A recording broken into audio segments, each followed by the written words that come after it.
ललन सिंह के बयान को लेकर बहुत बवाल हुआ था। ललन सिंह क्या कह रहे हैं, मुकेश सहनी क्या कह रहे हैं आज वोटिंग वाले दिन, सुन लीजिए।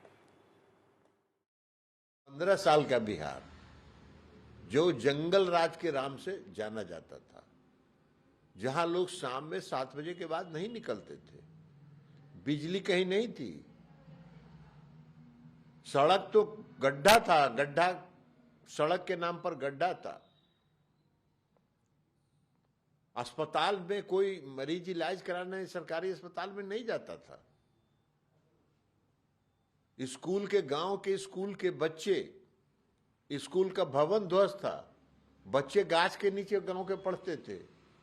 आज हर गांव में जाके देखिए, हर पंचायत में जाके देखिए, नया भवन बन के तैयार है स्कूल का, वहां बच्चे पढ़ते हैं।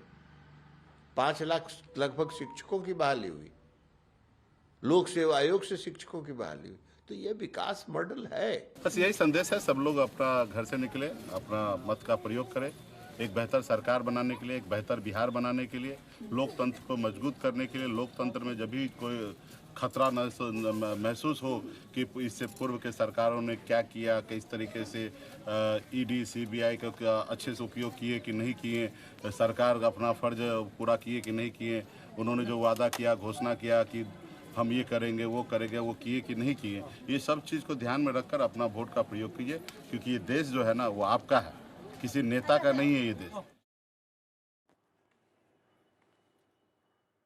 वादे दावे नेता करते रहेंगे। 11 तारीख तक, 11 नहीं 9 को प्रचार थम जाएगा, 5 बजे के बाद उसके बाद शांति रहेगी, लेकिन बोलेगी आपके नाखून पर लगी स्याही, और उसके लिए आपको पहुंचना होगा अपने बूथ। आपके अगर सीट पर वोटिंग हो रही है तो जरूर कीजिए। तीनों के पास जल्दी चलते हैं। हिमांशु जल्दी से इस वक्त दिखा दीजिए, क्योंकि 13% लगभग एवरेज दिख रहा है। 9 बजे तक का ही नंबर्स अभी हमारे पास आया है। 13% से ज्यादा लोगों ने वोट कर दिया है 9 बजे तक। देखिए बिल्कुल 13% से ज़्यादा लोगों ने वोट किया है, लेकिन जिस मतदान केंद्र में मैं हूं अब जो है लाइन बहुत लंबी नहीं है। 5 से 10 जो है वो पुरुष वर्ग में लोग खड़े हैं और 5 के करीब जो है महिलाएं जो हैं वो वोट कर रही हैं, क्योंकि दोनों ही बूथों के ऊपर जो है लगभग 350 से ज़्यादा वोट पड़ चुके हैं और 1500 कुल वोट हैं। तो ये मान के चला जा सकता है कि लगभग 20% के करीब जो है इन दोनों बूथों पर जो है वो वोट पड़ चुका है।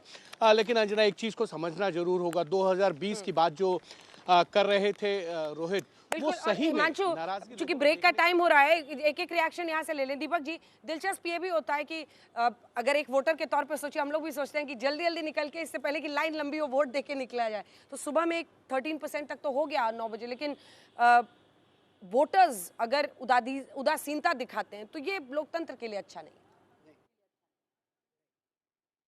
जिस तरह से वोटिंग का परसेंटेज अभी है, तो बहुत लंबी हाँ कतार, महिलाओं की वोटिंग, महिलाओं की कतारें लंबी है, मगर उस हिसाब से अगर 9 बजे 13% हो रहा है तो नेचुरली बाहर आना होगा। और इस पर्व में आप अगर अपने मताधिकार का प्रयोग करेंगे तो एक अच्छी व्यवस्था दे पाएंगे, और इसीलिए लोग को आना चाहिए।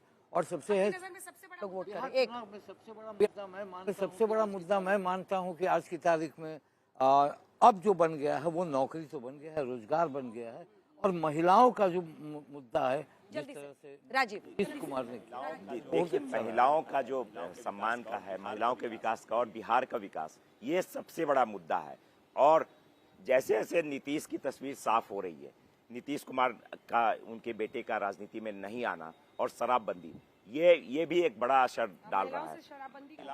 बिल्कुल, महिलाओं का सीधा असर महिलाओं पे, और महिलाएं वोटर जो शुरू में निकल रही थी उसका यही आधार है।